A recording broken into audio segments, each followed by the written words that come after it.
만지지도 않았고 네. 집값이 올랐어. 자동으로. 그래서 오른 건데 10억 올랐다고 1,000만 원 더 내. 그러니까 집 없는 사람한테는 부동산 지옥이 맞아. 자동차세 폭탄 들어봤어? 들어봤냐고. 롤스로이스 타는 사람도 자동차세 폭탄은 얘기 안 해. 자, 그럼 부동산의 관점 지금부터 좀 다뤄볼까 하는데 오세훈도 이제 그 당선되자마자 바로 당선 소감으로 부동산 이야기를 또 합니다. 네, 바로요? 그거를 좀 잠깐 영상으로 보고 오겠습니다. 네. 지옥과도 같은 전월세난이 끝나기를 바라는 서민들, 재건축을 기다리며 낡은 집에서 희망을 기다려온 주민들, 이 평범하고 성실한 시민들의 승리라고 생각합니다. 전월세 난을 더 부추기는 사람인데 저분은 그러니까요. 또 저렇게 또 소감을 얘기했습니다. 자, 이제부터는 우리 기자님. 10번 사진 하나 지도인데요. 네. 이번 서울시장 선거에서 어떻게 보면은 그냥 일반적으로 우리가 아는 거예요. 강남이나 집값이 비싼 곳일수록 오세훈 시장의 지지율이 높았습니다. 그런데 이렇게 평면적으로 보면 그렇게 보일지 모르지만 네. 자세히 보면 네네. 집값보다는 정비구역. 정비구요. 재건축이 들어 있습니다. 예를 재건축 들어 기대. 네, 여의도 같은 경우도 보통 물론 이제 야권 지지율이 높은 곳이지만 50% 조금 상회하는 곳인데 여의도 같은 경우에 72%가 나와요. 근데 아시다시피 지금 여의도는 거대한 재건축이 진행 중이거든요. 아, 그래요? 네, 그다음에 이제 대치 일동이 성경, 우성, 미도 있는 곳입니다. 거기가 이제 대치동 거기 지금 40억, 50억 아파트들이 다 이제 재건축하면 70억, 80억이 되는 곳인데 거기도 79%의 지지율이 나왔습니다.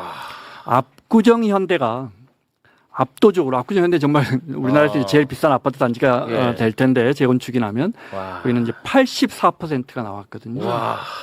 그러니까 아까 우리 최 앵커가 이야기하신 성동구 같은 경우에는 사실은 성동구청장을 했잖아요. 정원호 네. 후보가. 네. 네. 근데 성수동에서 졌어요. 음. 성수 1가 성수 2가 성수 전략 정비구역이 있거든요. 그러니까 보세요. 우리 서울 시민들은 제가 볼 때 서울이라는 도시는 저도 마찬가지고 굉장히 나도 잘 살아보겠다는 의지와 욕망이 응축된 제가 볼 때 거의 세계 최고 수준이거든요. 투표할 때 그냥 하지 않아요. 굉장히 복잡하게 해요. 그래서 제가 볼 때는 성동구 주민들은 구청장은 내가 재건축 재개발하는데 큰 영향을 주지 않거든요. 그런데 용적률이라든지 층고 제한이라든지 뭐 임대 아파트를 얼마나 할 것인지 뭐 이런 뭐 기부 체납을 현금으로 할 것인지 아니면은 뭐 어르신들 데이케어 센터를 아파트 앞에 배치할 것인지 이 모든 걸 다 서울시에서 누가 결정합니까? 시장이. 네. 그러니까 서울시는 나에게 그분들이 잘했다 잘못했다가 아니고 나에게 굉장한 영향을 미치는 자리인 거예요. 네. 그러니까 구청장은 민주당 설령 찍을지라도 나한테는 나는 정원호 후보가 좋고 오세훈 후보가 좋고 이게 아니고 나한테는 굉장히 중요한 문제인 거예요.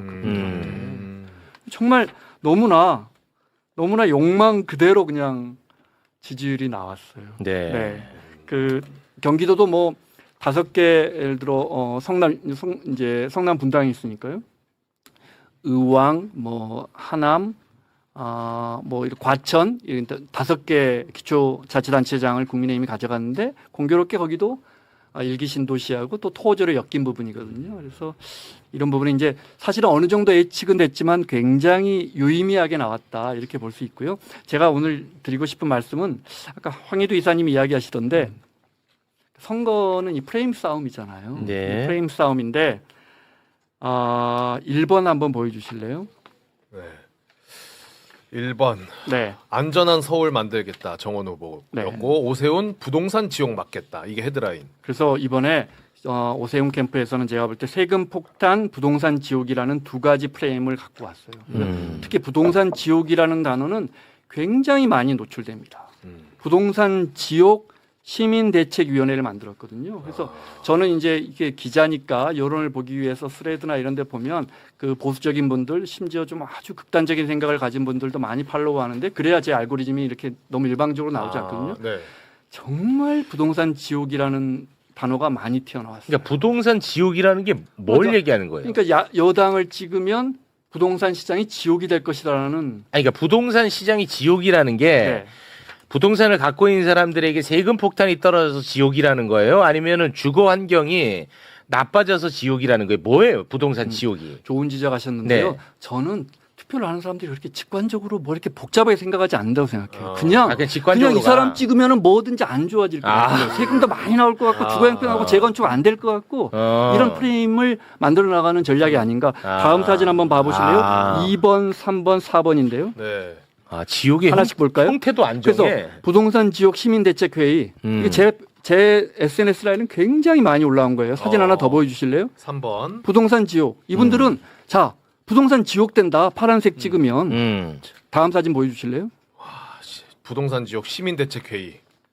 그러니까 이게 근데 이제 진보 진영의 분들한테는 이런 SNS 잘 안 보이죠.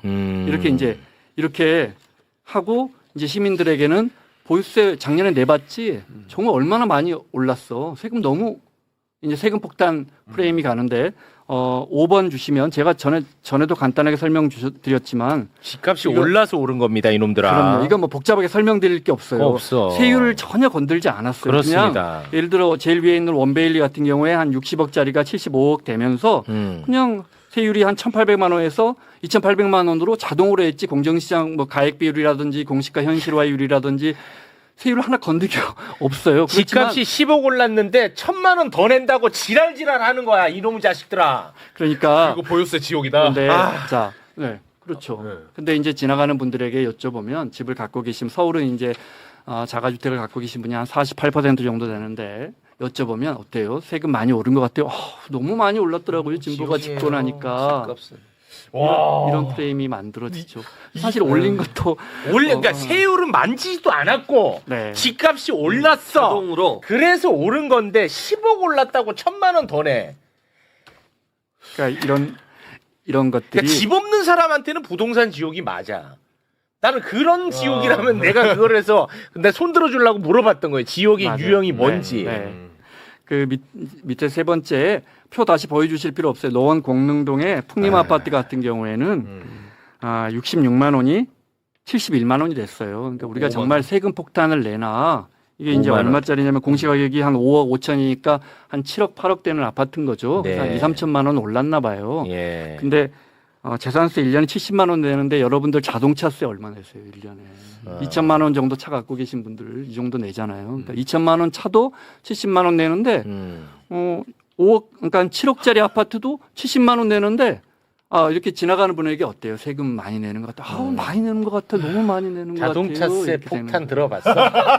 들어봤냐고. 롤스로이스 타는 사람도 자동차세 폭탄은 얘기 안 해. 그러니까 이게 우리 스스로 그렇게 생각하게 만드는 거죠. 여기에 이제 일부 언론의 문제도 있고요. 그러니까 저는 이 슬로건의 문제라는 생각이 들어요. 아니 그러니까 기자님은 이거를 많이 다루니까 사람 지겨울 수 있어. 기자님 입장에서는. 그런데 들을 때마다 새롭단 말이에요. 이런 얘기를 많이 하셔야 돼. 아니 근데 전 정말 기자님은 그러니까 제가 이렇게 막 SNS로 아니 이거 가짜 뉴스예요. 그렇지 않고요. 원베 이렇게 해서 50억짜리 아파트 하나 갖고 있더라도 종부세 이렇게 나오지 않아요. 이렇게 해도 네. 그냥 워낙에 그런 SNS에 그런 글들이 너무 많이 올라오고 요즘은 또 AI로 정교하게 그래픽으로 만들어서 올리잖아요. 맞아요. 그래서 아니 근데 속상해만 할 수 없잖아요. 자, 네, 그래서 네. 부동산 지옥 너무 쉽지. 딱 던지면 끝이야. 걔네 던지고 도망가면 돼. 근데 이걸 설명하려면 표도 필요하고 하잖아. 근데 어쩔 수 없잖아. 그래서 이제 어쩔 수 그러면 없잖아. 이제 그 다음으로 나오는 게 네. 이제 오세훈 후보는 아파트를 재건축을 신통 개발을 통해서 정말 적극적으로 공급할 것입니다. 이렇게 하는 거죠. 네. 실제 그렇게 해왔고요. 그러면 보세요. 오세훈 시장이 4번, 지금 5번째잖아요. 5번째야. 2006년부터 해서 10년 4개월 동안 시장을 역임했거든요. 역대 네. 시장 보면 다 오세훈이야. 그렇지. 네 거냐 서울이? 아니 뭐 그러면 선택한 거니까 죄송합니다. 2006년부터 2011년 말에 이제 그 무상급식 때문에 이제 물러나는데 물러난 오세훈 거고. 시장이 그때까지 그러면 아파트 공급을 오세훈 시장이 많이 했느냐? 정말 공급량이 굉장히 낮아요. 그럼 이게 오세훈 시장의 잘못이냐? 그렇지 않아요. 2006년부터 2014년까지 서울의 집값이 계속 안정되거나 떨어지거든요. 그러니까 주택 공급은 있잖아요. 대통령이 하거나 서울시장이 하지 않고 우리가 하는 거예요. 뒤에서 보조만 하고 제도만 하는 것이지 네. 집값이 안 올라서 분양가가 안 나오면 사업성이 안 나오기 때문에 안 짓지. 안 나옵니다. 음. 그 다음에 이제 박원순 시장이 들어오는데 그때 이제 집값은 계속해서 떨어지고 미분양은 쌓이고 하는데 뭐가 남아 있느냐? 서울에 이명박 시장이 지정해 놓은 뉴타운이 이제 아주 골칫거리로 남아 있습니다. 그런데 이제 이걸 적극적으로 활용합니다. 돌아가신 박원순 시장이 389개의 정비구역을 해지했거든요. 자, 그러니까 진보가 집권하면 재건축을 다 이렇게 포기해버리거나 취소해버려. 굉장히 위험한 일이야. 이걸 이제 TV조선의 강적들이 나와서 오세훈 후보가 제일 먼저 한 이야기입니다. 고 돌아가신 박원순 시장께서 이게 389개를 취소해버렸다.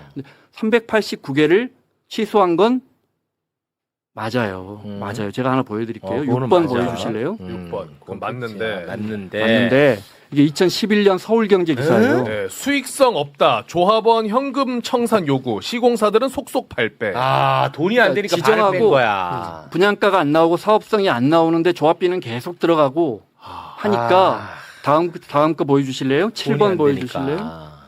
그래서 결국 박원순 시장이 와서 네. 저기 보면 4년 5년 됐는데 조합은커녕 추진위도 구성 안 된 게 317개예요. 자, 그러면 여러분들이 정말 뉴타운을 안 하고 싶으시면 토지 소유자 30% 이상이 동의를 해 오시면 아직 조합은커녕 추진위도 구성 안 된 단지들은 해제해 드릴게요. 왜냐면 그럼 기다리면 되잖아요. 기다리면 재건축 재개발을 할 수 있는데 저분들은 왜 해제해 달라고 와서 서울시청 앞에서 시위를 할까요? 기본적으로 지구 지정이 돼서 정비구역으로 지정이 되면 재산권이 묶여요. 무슨 말이냐면 공람공고를 하는 날부터 내 땅인데 팔 수 없게 전매 제한을 겁니다.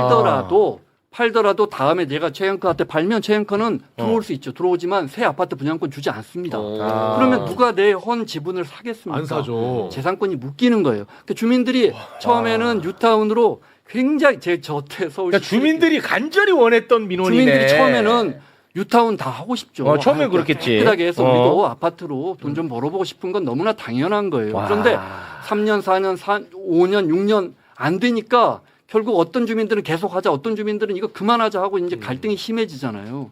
그러니까 박원순 시장이 그럼 주민들이 동의를 해가지고 오세요 해서 389개의 정비구역을 풀어요. 2년 동안. 그런데 현수막, 저희 집 앞에 현수막에도 제가 그래서 이걸 389라는 숫자를 기억해요. 저희 집 앞에 현수막에도 그래서 제가 이렇게 지나가다가 저건 아닌데.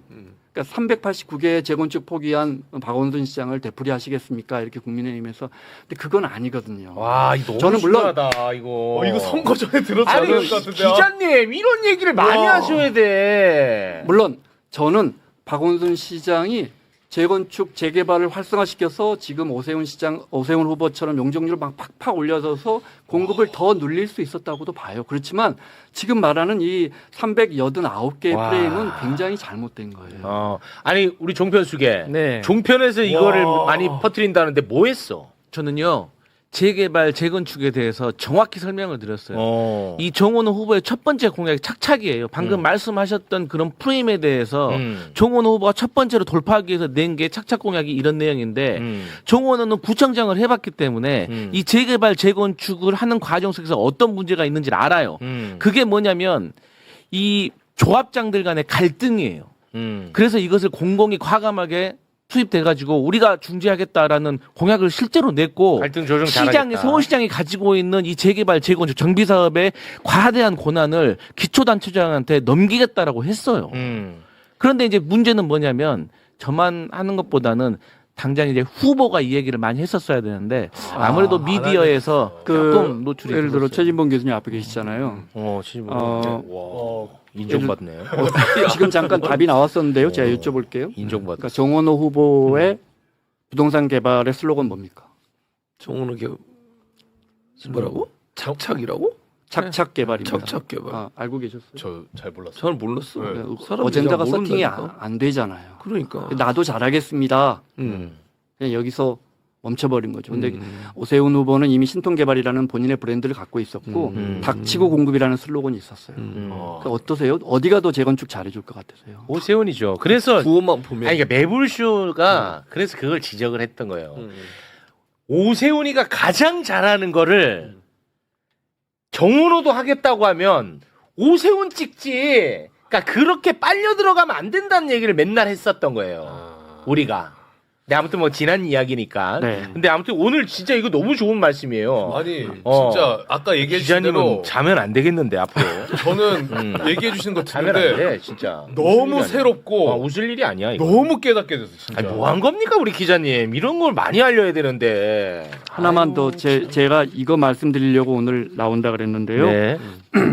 내가 이제 부동산 지옥 프레임하고 하나 더 있다 그랬잖아요. 이제 세금 폭탄 프레임인데 세금 폭탄은 정말 오래 전부터 우리가 들어왔던 슬로건이잖아요. 네, 근데 맞습니다. 이거 우리 국민들이 매불쇼 시청자뿐만 아니라 우리 국민들이 이거 하나는 꼭 알아. 이거는 무슨 논쟁적인 그런 게 아니고 그냥 팩트예요. 오늘은 팩트. 외우자. 네, 그렇지. 맞아. 네, 외웁니다. 너무나 간단해서 외워. 표 8번 한번 줘보실래요? 표 네. 8번. 그냥 OECD에서 긁고 오면 되는 거예요. 이게 무슨 뭐야? 말이냐면 왼쪽에 2024년 조세 부담률이라고 있죠. 조세 조세 부담률이 한국은 17%잖아요. 그렇습니다. 무슨 말이냐면 제가 찹쌀떡을 그러니까 GDP 대비해서 17%만큼 세금을 낸다. 내가 찹쌀떡을 100만 원어치 팔면 나라에서 17만 원 세금 내 이런 거예요. 아 오케이. 네. 자, 다른 나라는 얼마나 걷어가나요? 다른 나라는 일본은 20만 원. 네. 다른 영국, 프랑스 이런 데는 다 28, 굉장히 높죠. 그래서 평균적으로 OECD보다 우리는 7% 이상 세금을 적게 내는 나라입니다. 그러네요. 자, 이거는 무슨 아니야 논쟁적인 게 아니고 이거는 그냥 한국은행 통계가도 있는 거고 국가 데이터처 통계가도 비슷하게 있을 거예요. 네. 그러니까 OECD, IMF에도 똑같은 거예요. 이거는 어느 학자도 부인하지 못해요. 그러니까 그래요? 우리는 선진국보다 세금을 한참 덜 낸다. 그럼 이렇게 말하면 어떤 분들은 아니야. 그런데 우리는 각종 사회기금들 뭐 그런 건강보험이라든지 뭐 국민연금이라든지 하고 나면 이게 선진국보다 훨씬 많이 내. 그 표 다시 한번 보여주실래요? 네, 8번. 오른쪽에 보면 국민부담률이에요. 그게 사회보장기여금을 포함한 거. 오케이. 네. 네. 우리는 25%잖아요. 네. 이건 더 차이가 나요. 더 차이가 커 오히려. 그래서 34%예요. 그러니까 우리하고 GDP가 비슷한 스페인, 뭐 캐나다, 호주, 이탈리아 이런 나라들 우리보다 훨씬 많이 걷어요. 우리하고 경제 규모는 비슷한데 그래서 이거는 8% 가량 차이가 나요. 무슨 말이냐?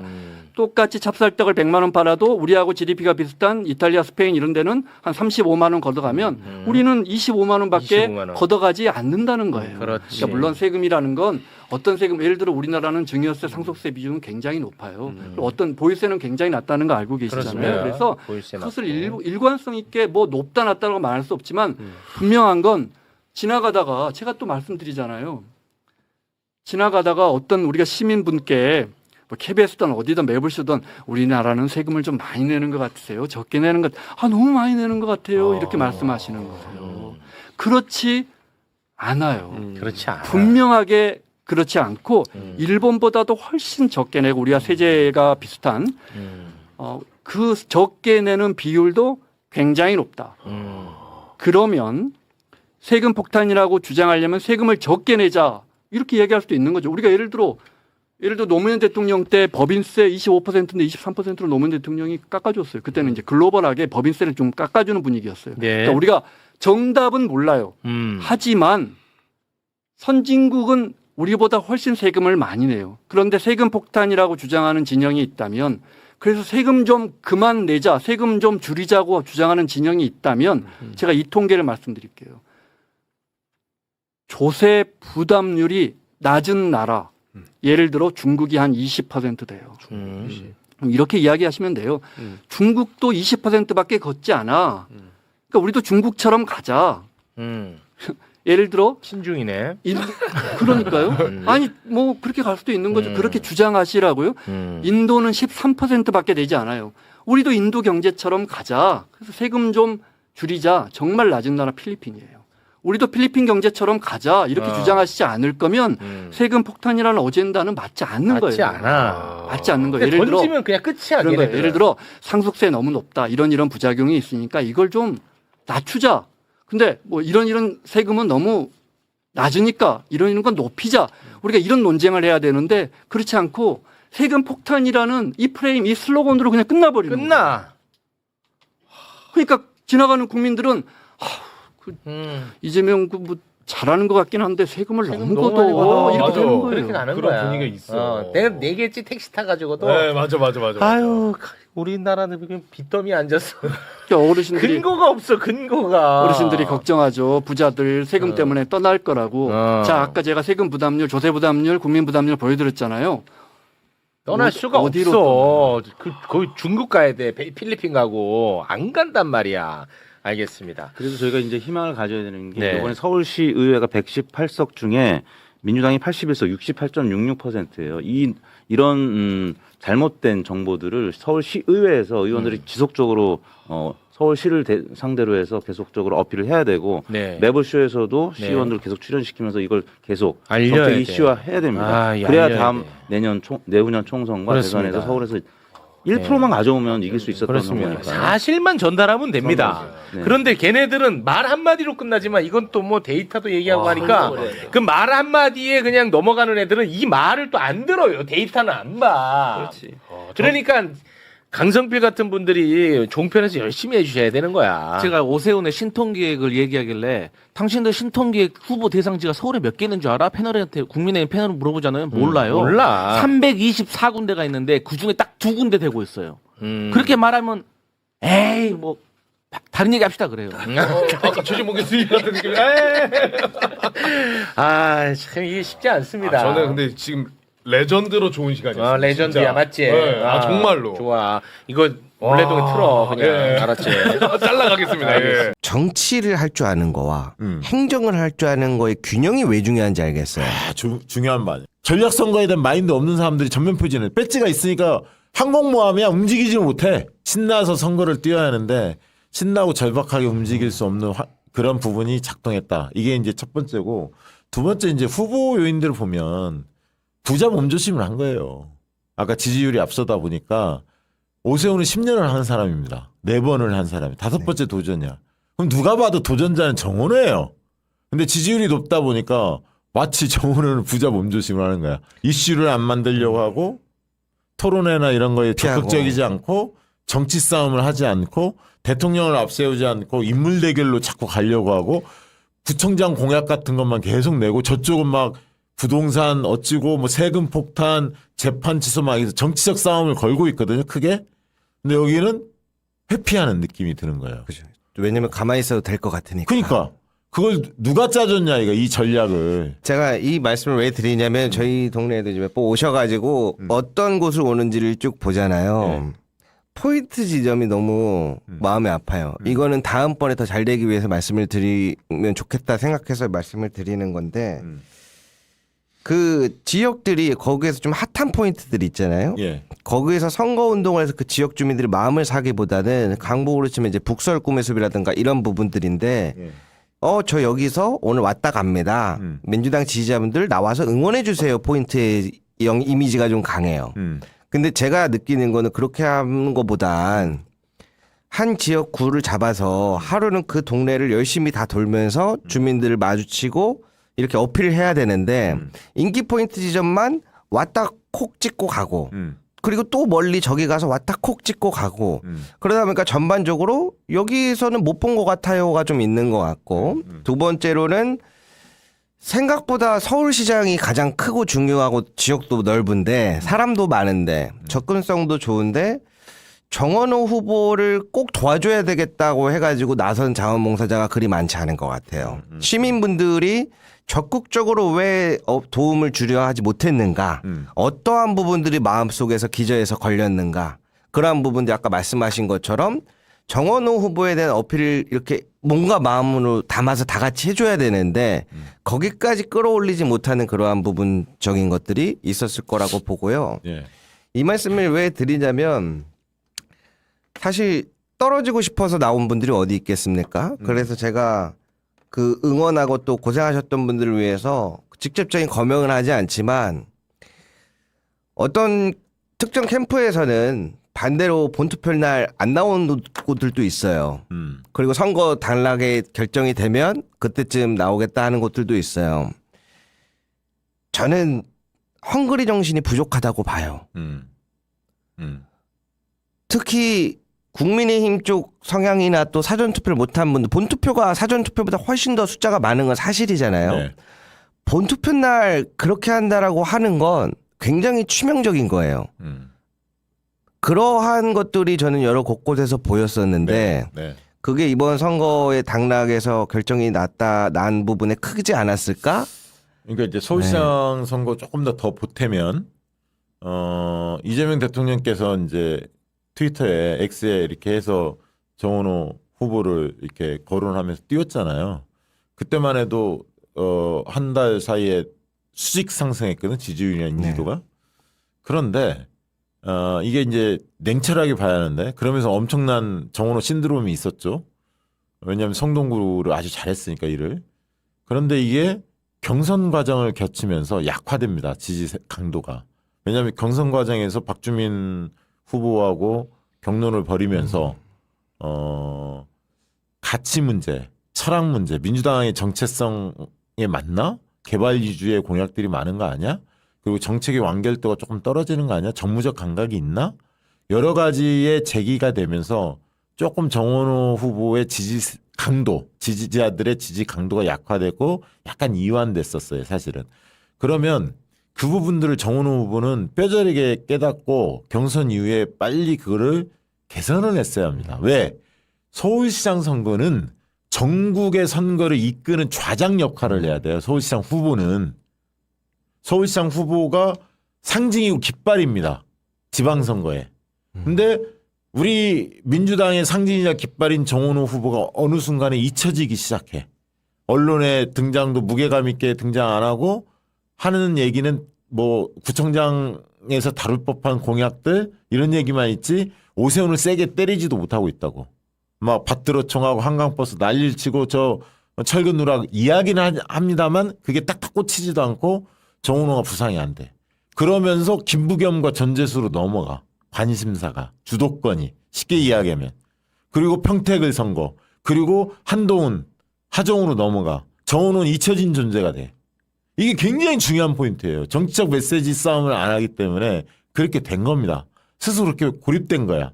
이거를 누가 자문했느냐. 근데 저는 너무나 안타까운 게 저도 몇 번을 이야기를 했는데 씨알이 안 먹히던데 대통령을 앞세워라. 첫째, 정치 싸움 해야 한다. 그리고 제가 캠프 꾸릴 때 시민 캠프로 가야 한다.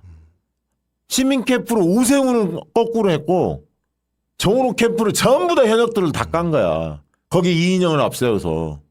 그전엔 최현일, 이해식 있었고 전략선거에 대한 마인드 없는 사람들이 전면 표진을 배지가 있으니까 항공모함이야 움직이지 못해. 그 정원호 후보 어디 나가면 악수할 때 보세요. 한 손 붙어 있어. 한 손만 갖고 악수를 해. 고개 숙이고. 덥석덥석 같이 손을 잡아야 습관이 안 돼 있어. 절박감이 안 들어요. 이런 것들이 다 조금씩 쌓여서 이번에 30대 여성들 보면 정원호보다 오세훈으로 다 간 거예요. 30대 여성이. 근데 정원호가 인지도가 낮았다고 얘기하는데 처음부터 인지도가 낮은 게 아니야. 대통령 할 때는 관심이 많았어. 근데 존재감이 안 보이기 때문에 잊혀져 버린 거야. 슬로건도 마찬가지고. 그래서 전반적으로 홍보전이나 여러 가지 다 미숙해 했고 저쪽에 네거티브 너무 세게 때렸고 뭐 주사파니 뭐 말도 안 되는 걸로 네거티브로 공격을 했었고. 그래서 참 너무너무 질래야 질 수 없는 선거였는데 정말 이렇게 됐다. 미치고 한장을 노릇입니다. 미치고 한장을 노릇. 우리 박신혜 대표님이 엄청 나름대로 눌러 담아서 이야기를 해주셨는데 그럼 우리 이 대목에서 그 얘기 해봐야 돼. 송영길 얘기를 해봐야 돼. 잠깐 그러면은 그 얘기하기 전에 이거 하나만 더 마무리를 하고 제가 이제 뭐가 있냐면 특히 이번에 다음 선거에서는 꼭 이걸 반영해 주셨으면 하는 점이 한 가지가 꼭 있어요. 제발 유튜브나 페이스북 전부 다 해서 후보의 그날 일정을 꼭 올려주세요. 왜 그러냐면 어제도 잠깐 말씀드렸지만 서울 경기도에서 부울경 돕겠다고 4시간 차 타고 내려오신 분들이 있어요. 자원봉사로. 근데 어디 타지에서 내려온 거잖아요. 네. 어디서 자원봉사를 해야 됩니까? 피켓을 어디서 들어야 돼요? 이분들 몰라요. 그런 게 안 나와 있고 연락이 안 되면 이분들은 정말 힘들게 왔는데 도울 수가 없어요. 그 연락을 왜 다른 사람들이 받았는지 그거를 뼈저리게 그건 고민을 해야 돼요. 네네네. 많은 사람들이 시간 내서 주말에 내려와서 도와주려고 했는데 연결이 안 돼서 아무것도 못한다? 이거는 큰 손실입니다. 맞아요. 이거 귀한 자산이에요. 네, 네. 그러한 부분들은 다음에 꼭 좀 잘 됐으면 좋겠고. 그리고 그 부동산 문제 하나만. 그 부동산 문제 막 터지잖아요. 네. 부동산 지옥이다, 세금 폭탄이라 오세훈이 그런 프레임을 씌우거든. 재개발 재건축 막 그 기대감 불러 일으키고 그러면서 이제 우리한테는 트라우마가 있잖아요. 집권 세력 우리가 집권할 때마다 부동산 가격이 많이 올랐다. 근데 부동산만 오르는 게 아니거든. 경제 성장률이 올랐고 코스피가 올랐고 코스피 그 돈들이 주식이 오르는 돈들이 또 주식으로 들어가기도 하고 아니 저 부동산으로 들어가기도 했고 돈이 풀려서 뭐 이런 부분들이 맞물린 건데 사이클 상으로 보면. 그런데 이 문제에서 대통령의 부동산 정책 기준은 분명히 있잖아요. 가격을 안정화시키겠다. 그리고 세금 문제에 대해서 원칙적으로 대처하겠다. 있으면 이거에 대해 정면으로 이 입장을 대변하고 싸웠어야 돼. 근데 자신 없는 느낌을 자꾸 비춰지는 거예요. 숨는 느낌, 피하는 느낌. 재개발 재건축도 마찬가지. 그러니까 점점점 몰리는 거야. 우리의 기조, 방향에 대해서. 왜냐하면 대통령의 부동산 정책에 대해 초반에는 공감대가 높았어요. 서울에서도. 다주택자들, 고가 주택자들을 세금 더 강화해야 한다. 뭐 이런 것들 있잖아요. 그다음에 뭐 특혜 줘서는 안 된다. 이건 다 공감대 높았거든. 그러면 그 정책 기조를 이어받아 당당하게 외치던가. 그러니까 자꾸 그런 문제를 토론도 안 하고 회피하려고 한다는 그런 이미지 때문에 정원호가 되면 뭐가 좋아지지?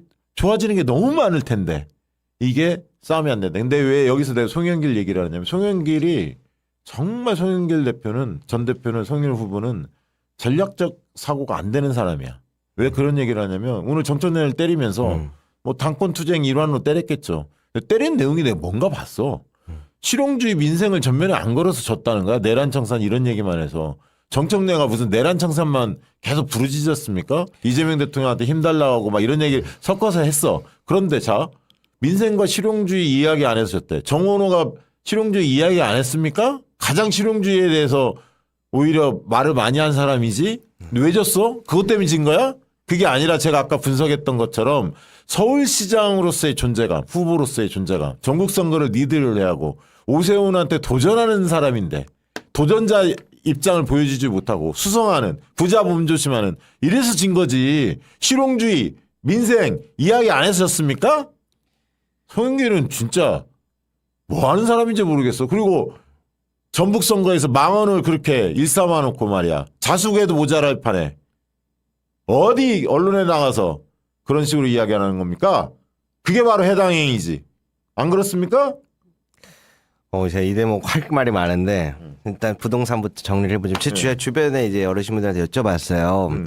왜 그러냐면 강북을이 이재명 대통령 대선 때 제일 서울에서 많이 나온 서울의 전라도라고 호칭을 얻고 있는 그런 지역이거든요. 굉장히 파란 지역군데 이번에 구청장 선거 56% 겨우 나왔습니다. 그래서 깜짝 놀랐죠. 아니 우리 동네가 56%라고? 이거는 굉장한 이변이에요. 8, 90% 나와서 서울에서 가장 파란 곳인데. 예, 예. 그래서 다른 지역들도 몇 군데 살펴봤는데 그랬던 지역들이 이번에 굉장히 이번에 이변적인 수치들이 많이 나왔거든요. 그래서 제가 어떤 것 때문에 하는지 여쭤보고 부동산도 여쭤봤는데 그 차이가 있더만요. 그 정치를 할 줄 아는 거와 행정을 할 줄 아는 거의 균형이 왜 중요한지 알겠어요. 중요한 말이에요. 그래서 부동산 관련해서 말씀을 하시는데 그 선거 공약에서 강북의 표심이 필요하잖아요. 그렇죠. 강북 공약 발전을 하겠다고 주구장창 밀면 강북 아닌 사람들은 어떻게 보겠어요?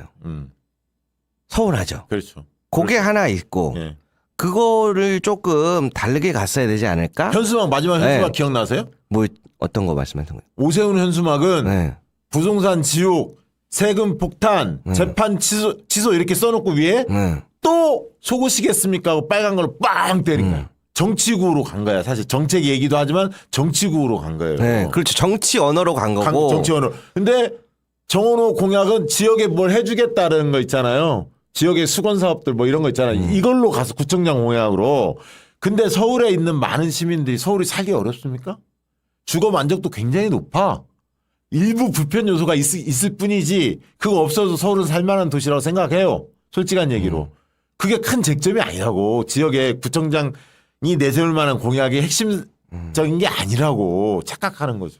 그리고 또 하나는 같은 말이라도 이게 그 이 도시에 이 지역에 필요한 도시 건축 계획을 잘 조성해 갖고 조화롭게 만들겠습니다 하면 되는데 제가 어디 지역을 말씀하는데 지금 채팅창에도 올라왔는데 우리 후보님들이 거기서 아파트를 때려짓겠다라는 표현들을 쓰면 어떡합니까?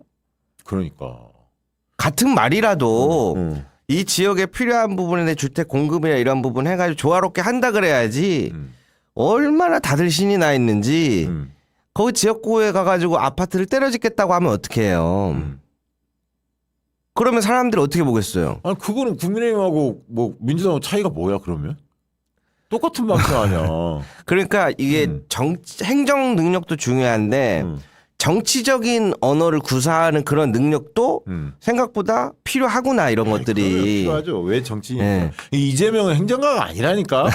정치가이면서 행정 능력을 보유한 분이시지 네. 행정가로서 처음부터 출발한 분이 아니시잖아요. 이재명 대통령께서. 그래서 같은 말을 하더라도 적어도 많은 시민들을 이렇게 할 수 있는 부분을 해야 되는데 지금 분위기가 너무 좋다 보니까 우리 쪽만 이렇게 나오면 좀 되겠지 하는 그러한 부분에 있어서의 조금 실수들이 있지 않았나? 너무 저거 충격적이에요. 이건 심각하네. 네, 그러니까 캠프에 있는 사람들 뭐 후보도 저거 저걸 어떻게 저렇게 처리를 하지? 난 아니 처음 저거를 봤다 진짜. 하는 담당자가 있을 텐데. 이게 진짜야라고 하면서 아까 경실련에 전화도 해보고 오. 경실련 홈페이지도 찾아가서 확인을 해봤어요. 네.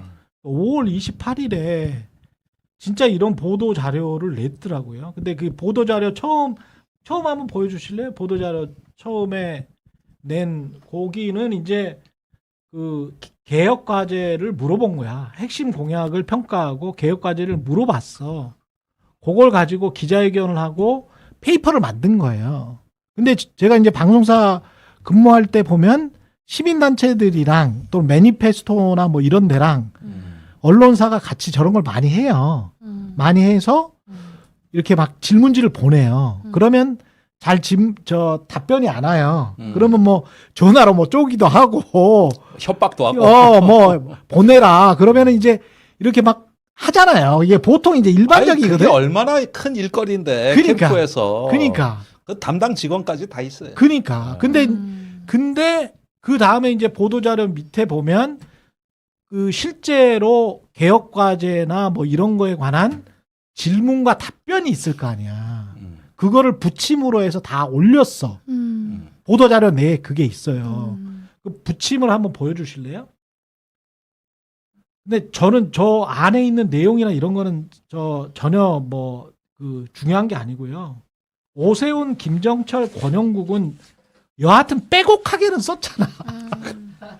여하튼 빼곡하게는 썼어. 뭐라고 하든 빼곡하게는 썼어. 찬성이든 반대든.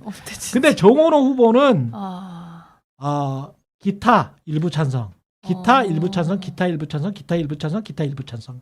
다음 불성실하네. 다음 보여주실래요? 이유 없음. 찬성인데 이유 없음이야.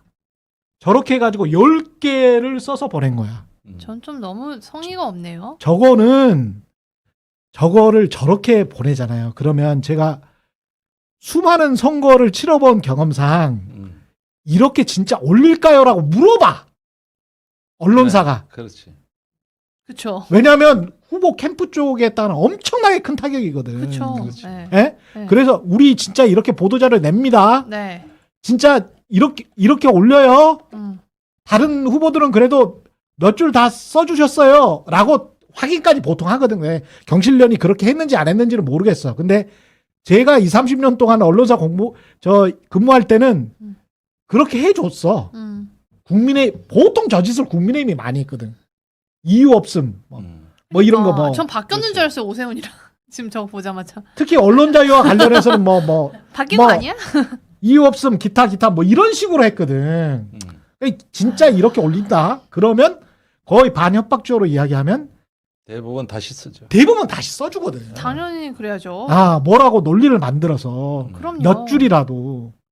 저는 저게 5월 28일 날 보도자료에 그대로 올라가 있고 그때 만약에 제가 발견했으면 어떤 언론사가 발견했더라도 저거는 큰 기사감입니다. 근데 왜 아무도 발견 못한 거예요? 아니, 못한 그리고 저기 저런 게 뭐 수백 개 단체 언론에서 오지만 경실련은 원래 이 선거의 매니페스토 제도가 가장 그렇지. 앞서서 개척한 대표적 시민단체입니다. 서울시는 그래 무조건 부동산이잖아. 경실련 하면은 매니페스토예요. 그렇지. 그럴 정도로 이거 모르는 정치인은 없어요. 예. 그런데 거기서 요청을 한 걸 가지고 저렇게 답변을 했다 그러니까 저는 이거는 너무 저거 충격적이에요. 이건 심각하네. 예, 그러니까 캠프에 있는 사람들 뭐 후보도 저거 저걸 어떻게 저렇게 처리를 하지? 나는 아니 처음 저거를 봤다 진짜. 하는 담당자가 있을 텐데 저 아니 정도는 안 그렇게 돼요? 사람들이 많은 아니 AI를 시키던지. 아니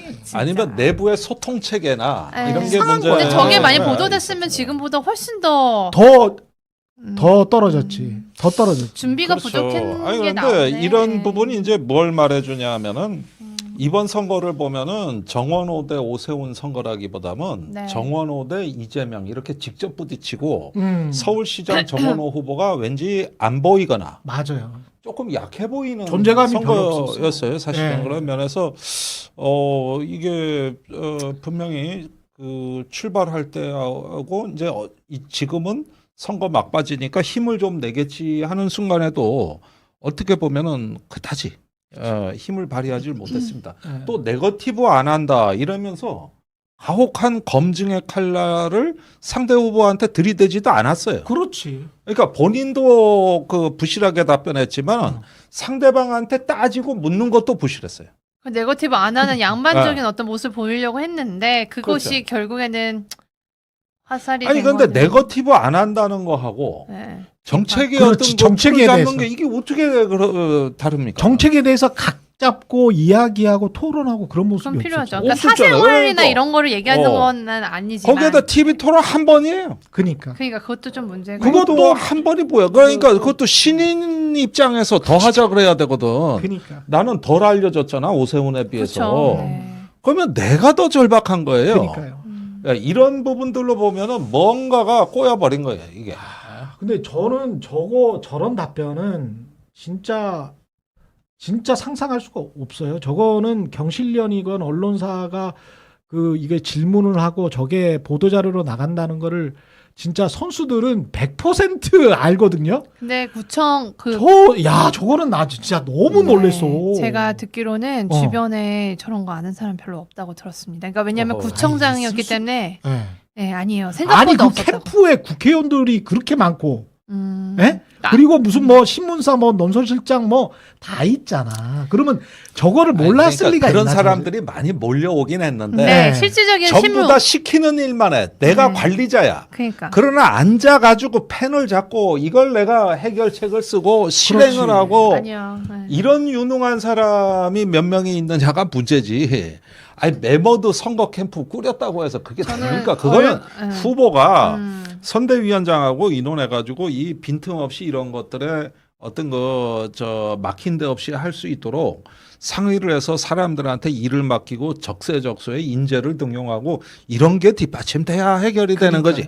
아니 와가지고 병풍 서주고 맞아요. 지지 선언하고 맞아요. 이런데 맛을 들이는 어느 네. 날부터 우리 한국 정치가 자꾸 맞아요. 이런 퍼포먼스식의 쇼죠, 쇼. 이러고 나도 이번에 지역에 이렇게 다니다 보면은 뭐 공보물 봐도 그런 게 전부 대통령하고 찍은 사진 막 앞에 올리고 하면서 거기에 어떻게 내가 편성을 해서 좀 그것만 해보려- 하고 그냥 근데 본인은 아무것도 안 하는 이게 거야. 제일 편한 거야. 무소의 뿔처럼 혼자 가는 한이 있더라도 그렇지. 나의 실존적 사업이다 이것이. 그런 이런 의미에서 어떤 결기가 더 있어야 되는 거야. 떨어졌더라도 김부겸이 진짜 잘한 거예요. 나는 떨어졌더라도 아이, 김부겸이 그럼. 할 말 다 하고 자신의 진심을 다 쏟았잖아. 그렇지. 봤잖아 우리는 그걸. 그러면 아니 김부겸이 나중에 뭘 할지 뭐 어떨지 모르겠지만 저는 진짜 다시 보이더라고. 또 대구에서 그 정도의 표를 얻는 거 그것도 자체도 그거고. 대단하고. 예, 저는 우선 서사가 있어요.